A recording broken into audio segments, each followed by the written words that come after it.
And joining us to talk about the takeaway from the June primary is Trevor Brown, a reporter with Oklahoma Watch. Trevor, thank you for being with us. Thanks for having me on. Well, now you've had time to look at all the voter information. What do you think about the turnout? Well, Oklahoma has struggled with voter turnout for the past few years. This year, surprisingly, we had a pretty good numbers. We actually exceeded the numbers that were in the primary of 2014 as well as the general of 2014.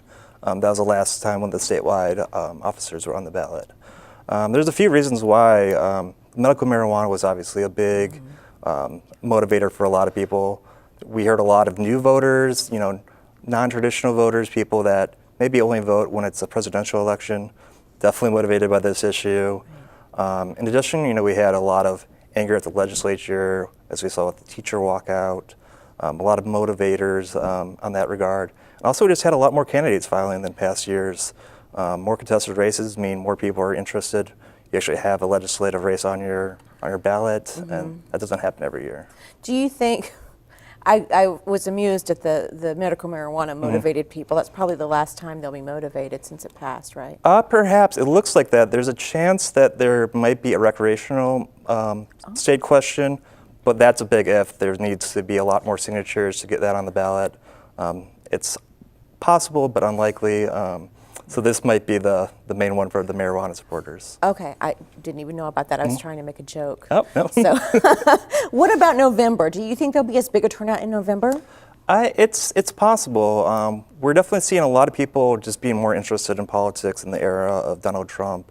We're going to have a governor's race that looks to be competitive with Drew Edmondson, the Democratic nominee. We're still waiting for the Republicans to choose between Nick Cornett and Kevin Stitt.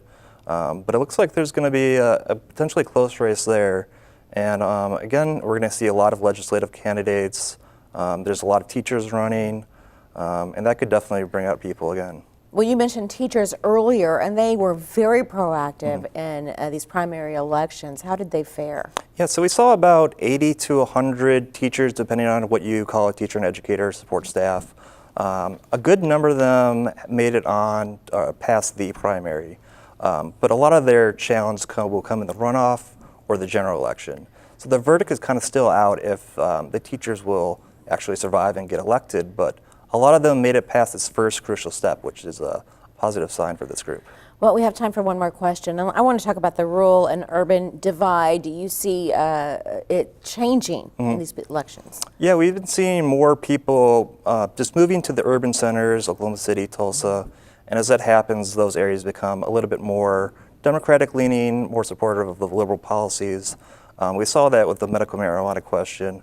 Oklahoma's county, Tulsa, they went strongly for that. Rural parts were not so good. There's a lot of counties in the south and the east and west where it would not have passed if it was just a county.